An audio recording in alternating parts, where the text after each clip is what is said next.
গহীন কবর একদিন আমার নাম হবে লাশ। আমরা যখন দুনিয়ার মধ্যে এখন বেঁচে আছি, আমাদের যখন ইন্তেকাল হয়ে যাবে, আমরা যখন মারা যাব, আমাদের রুহটাকে যখন নিয়ে বারজাকের জগতে চলে যাবে, মানুষ তখন আমাদেরকে কখনোই বলবে না দুনিয়ার মানুষ যে এখানে শিল্পী ইমরান তাহির ছিল এবং এমডি ইমরান এখানে এসেছে।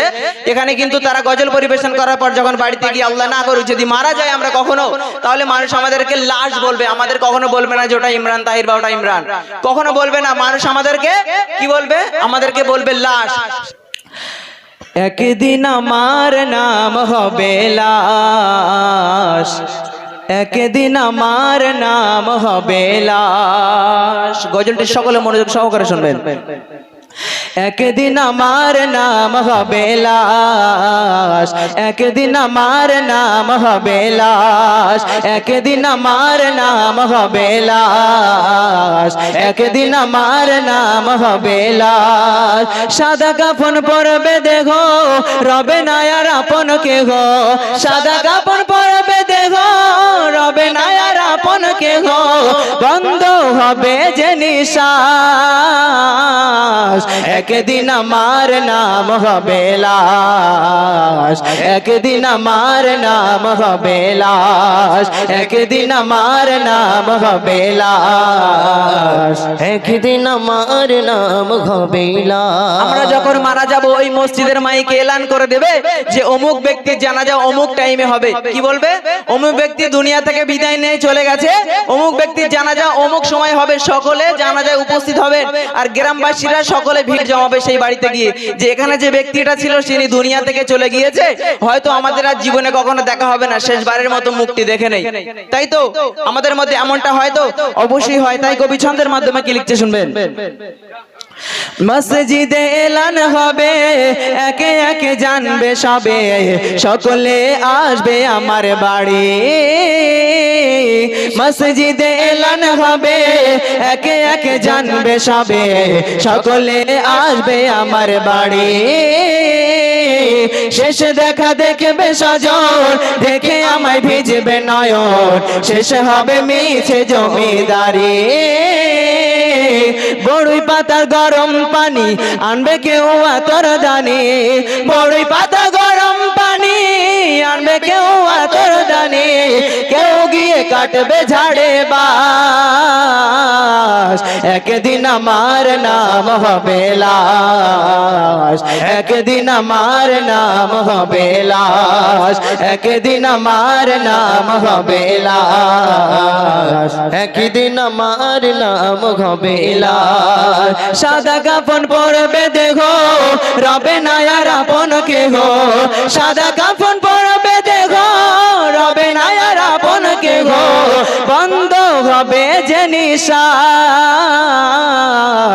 একদিন আমার নাম হবে লাশ, একদিন আমার নাম হবে লাশ, একদিন আমার নাম হবে লাশ, একদিন আমার নাম হবে লাশ। আমরা যখন মারা যাব আমাদের লাশটাকে আমাদের পবিত্রভাবে গোসল করানোর পর এক সাইডে আমাদেরকে গোসল করানো হবে, আর অপর দিকে বাড়ির স্বজন তারা গিয়ে বাঁশ কাটবে। কেন? আমাদেরকে কবরস্থ করা হবে, তাই তো বাঁশ কাটবে এক সাইডে, একদিকে বড়ই পাতা দিয়ে গরম পানি করা হবে, কারণ আমাদেরকে পবিত্র করার জন্য, আমাদেরকে গোসল করার জন্য। আর অপর দিকে বন্ধুরা গিয়ে, চাচারা গিয়ে, ভাইরা গিয়ে ঝাড় থেকে বাঁশ কেটে নেবে, কারণ আমাদেরকে কবরস্থ করা হবে। আমাদের আর দুনিয়ার জমিনে রাখা হবে না, কারণ আমাদের যদি দুনিয়ার মধ্যে রেখে দেয় তাহলে আমাদের লাশ কিন্তু খারাপ হয়ে যাবে।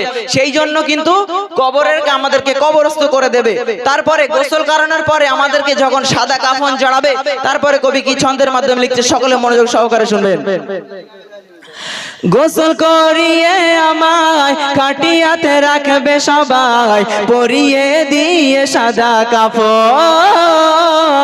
গোসল করিয়ে আমায় কাটিয়াতে রাখবে সবাই, পরিয়ে দিয়ে সাদা কাফন।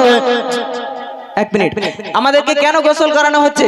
আমাদেরকে সাদা কাফন দিয়ে জড়িয়ে আমাদেরকে খাটিয়ার মধ্যে রাখা হবে, কারণ আমাদেরকে কবরস্থ করা হবে। তাই তো আমাদেরকে কবর দেওয়ার জন্য আমাদের লাশটাকে পেঁচিয়ে কবরস্থ করা হবে খাটিয়ার উপরে রেখে।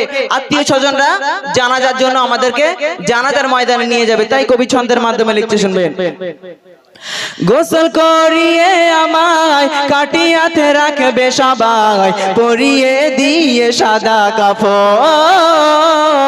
জানাজাটা পড়া হলে পালকিটা কাঁধে তুলে নিয়ে আমায় করবে কোথাও দাফন। গোসল করিয়ে আমায় কাটিয়াতে রাখবে সবাই, পরিয়ে দিয়ে সাদা কাপড়। জানাজাটা পড়া হলে পালকিটা কাঁধে তুলে নিয়ে আমায় করবে কোথাও দাফন। অন্ধকার হয়ে একলা ঘরে দেহ আমার থাকবে পড়ে, অন্ধকার হয়ে একলা ঘরে দেহ আমার থাকবে পড়ে। মাটি ঘেরা থাকবে চতুর্পাশ, একদিন আমার নাম হবে লাশ, একদিন আমার নাম হবে লাশ, একদিন আমার নাম হবে লাশ, একদিন আমার নাম হবে লাশ। আমাদের লাশটাকে কাফনের কাপড় দিয়ে জড়িয়ে খাটিয়ায় করে যখন কবরস্থ করা হবে, আমাদেরকে 3 মুঠো মাটি দিয়ে আত্মীয় স্বজন গ্রামবাসীরা চলে যাবে। আল্লাহ তাআলা পবিত্র কোরআন শরীফের মধ্যে এক সাইডে বলছেন, কুল্লু নাফসিন যায়িকাতুল মাউত, প্রত্যেক প্রাণীকে মৃত্যু স্বাদ গ্রহণ করতে হবে। আল্লাহ তাআলা অপরদিকে কোরআন শরীফের মধ্যে বলছেন, মিনহা খলাকনাকুম ওয়া ফিহা নুঈদুকুম ওয়া মিনহা নুখরিজুকুম তারাতান উখরা। আল্লাহ তাআলা পবিত্র কোরআন শরীফের মধ্যে বলছেন, তোমরা দুনিয়াবাসী যতই অহংকারী হও না কেন, আমি আল্লাহ তোমাদেরকে এই মাটি থেকে সৃষ্টি করেছি এবং এই মাটির মধ্যে নিয়ে আসবো, আবার তোমাকে এই মাটি থেকে উত্থান করব। কে বলছেন? আল্লাহ তাআলা। কে বলছেন? আল্লাহ তাআলা পবিত্র কোরআন শরীফের মধ্যে বলছেন, দুনিয়ার মধ্যে তোমাদের যতই অর্থ সম্পদ থাকুক না কেন, যতই গাম্ভীর্য, যতই অহংকার, যতই থাকুক না কেন, আমি তোমাদেরকে এই মাটি থেকে সৃষ্টি করেছি এবং এই মাটির মধ্যে তোমাকে নিয়ে আসবো, আবার এই মাটি থেকে তোমাকে উত্থান করব। তাই কবি ছন্দের মাধ্যমে লাজ ছন্দে কি লিখছে শুনবেন। অন্ধকার একলা ঘরে থাকবে আমার দেহ পড়ে, অন্ধকার একলা ঘরে দেহ আমার থাকবে পড়ে। মাটি ঘেরা থাকবে চতুর্পাশ, একদিন আমার নাম হবে লাশ, একদিন আমার নাম হবে লাশ, একদিন আমার নাম হবে লাশ, একদিন আমার নাম হবে লাশ। সাদা কাফন পরবে দেখো রবে না আর আপন কেহ, সাদা কাফন পরবে দেখো রবে না আর আপন কেহ। বন্ধ হবে যে নিঃশ্বাস,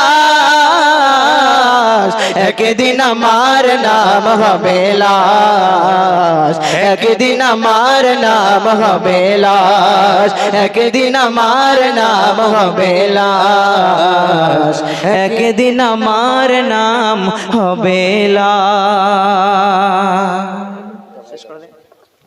শুনলেন?